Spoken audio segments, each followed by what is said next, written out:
Manipur has been witnessing a constant wave of clashes since the 3rd of May. Violence has led to the death of more than 90 people and over 40,000 have been displaced.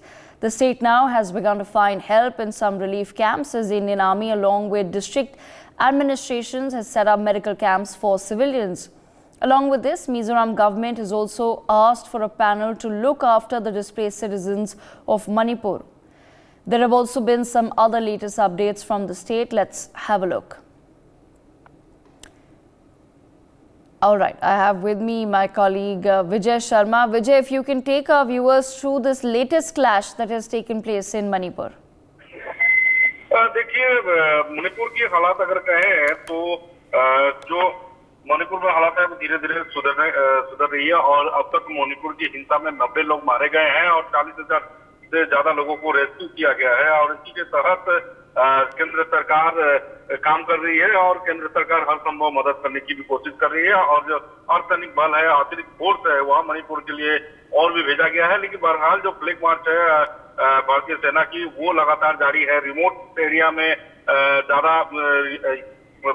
Flag arch हो रहा है और flag march कर रहे हैं सेना बाहिनी और दूसरी तरफ पड़ोसी राज्य मिजोरम भी अब सहायता का हाथ बढ़ाने के लिए आगे बढ़ा है और जिसके साथ अब मैं कह दूं जो 150 से अधिक लोगों ने भी जो आम से अपना समर्पण किया है। रिलीफ कैंपों में भारतीय सेना द्वारा जरूरी दवाइयां, खाने पीने की सामग्रियां वो पहुंचाया जा रहा है और केंद्र सरकार ने आदेश देते हुए कहा है कि 15 पेट्रोल पंपों को 24 घंटे के लिए खोल के रखना है और दूसरी तरफ जो 30,000 मैट्रिक टन जो चावल वो 15,000 टन के 2 बार के 2 महीने भेजा जाएगा मणिपुर में और इस तरह से अभी तक मणिपुर के हालात है। लेकिन मणिपुर के स्थिति में अभी पूर्ण तरीके से काबू नहीं पाया गया है। जी All right, Vijay, I request you to stay on with us. Mr. Ved Bhushan still with us on the broadcast. Mr. Bhushan, what exactly is it that the authorities really need to be looking at right now? Of course, most of the violence has been brought under control, but we do still see that in some parts there are spurts of violence still. Devika, जो geographical condition है मणिपुर की, एक valley है, दूसरा part है वहां का hills. मैं चूंकि प्रेसिडेंट ऑफ इंडिया के साथ मैं जब थे वहां पर ट्रेवल किया था तो जो चीज समझ में आई है वहां बिल्कुल एक मैतेई कम्युनिटी है जो हिंदू कम्युनिटी है, पढ़ी लिखी, माना जाता है कि वो they are more literate than hills person.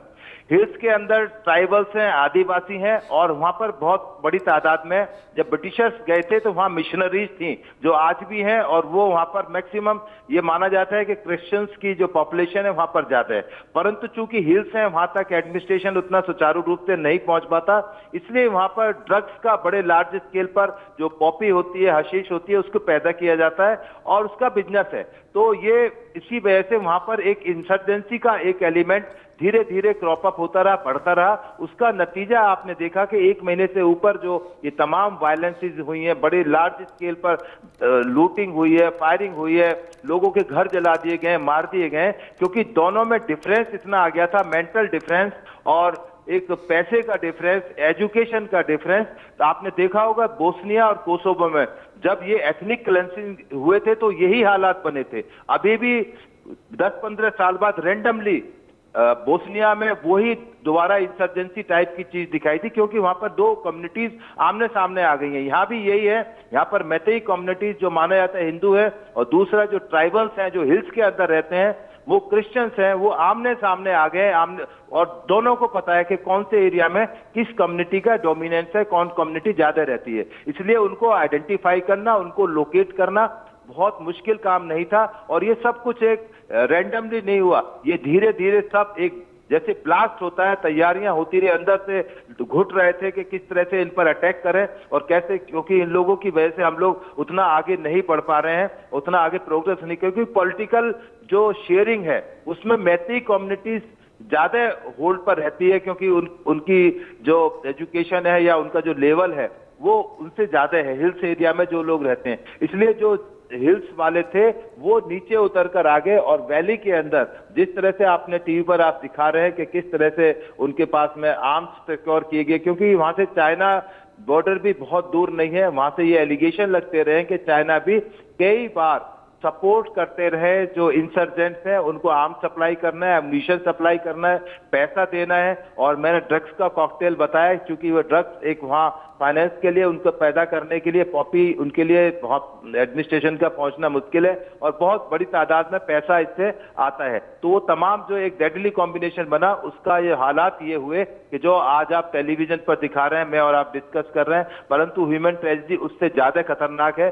जिन लोगों को, जिनके घर जला दिए गए, जिनको तमाम बर्बाद कर दिया गया, उनको पटरी पर लाने में अभी बहुत लंबा टाइम लगेगा। सरकारें जो मदद कर पाती हैं शायद उसका बहुत छोटा हिस्सा भी नहीं होता। अपार्ट फ्रॉम दैट, जो उनकी पर्सनल, जो उनकी जिंदगी है जिस तरह से डिरेल हो जाती है। आपने देखा होगा दिल्ली के अंदर बहुत सारे मणिपुर के स्टूडेंट्स आते हैं, पढ़ने के लिए आते हैं, यहाँ पर सर्विस के लिए आते हैं, और वर्ल्ड के दूसरे एरियाज के अंदर भी मणिपुर के बहुत सारे लोगों का रिप्रेजेंटेशन है, क्योंकि उनका एक डेडिकेटेड कम्युनिटी है, मैतेई कम्युनिटी, और तमाम जो चीजें हैं वो पब्लिक डोमेन में है। आने वाले टाइम में उम्मीद की जा सकती है कि शायद ये पीस लंबे समय तक बहाल रहे, क्योंकि होम मिनिस्टर खुद वहां पर कैंप कर रहे हैं। 3 दिन तक लगातार कैंपिंग वहां पर हुई है, तमाम तरह की मीटिंग्स हुई हैं, पुलिस के कमिश्नर को चेंज कर दिया गया, त्रिपुरा से कमिश्नर को लाकर यहाँ बैठाया गया है, क्योंकि इसका लोकल इम्पैक्ट ना रहे, एक इंडिपेंडेंट पुलिसिंग वहां पर हो सके। किसी भी मैती का, चाहे हिल्स के अंदर है,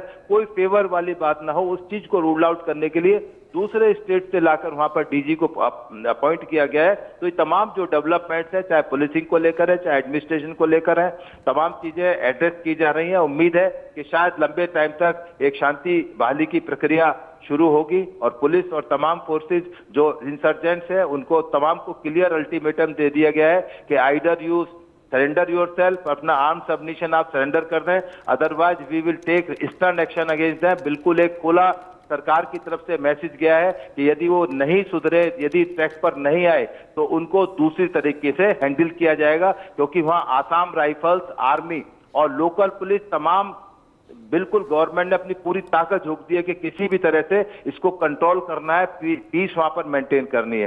For more such videos, subscribe to the NewsX YouTube channel, hit the bell icon.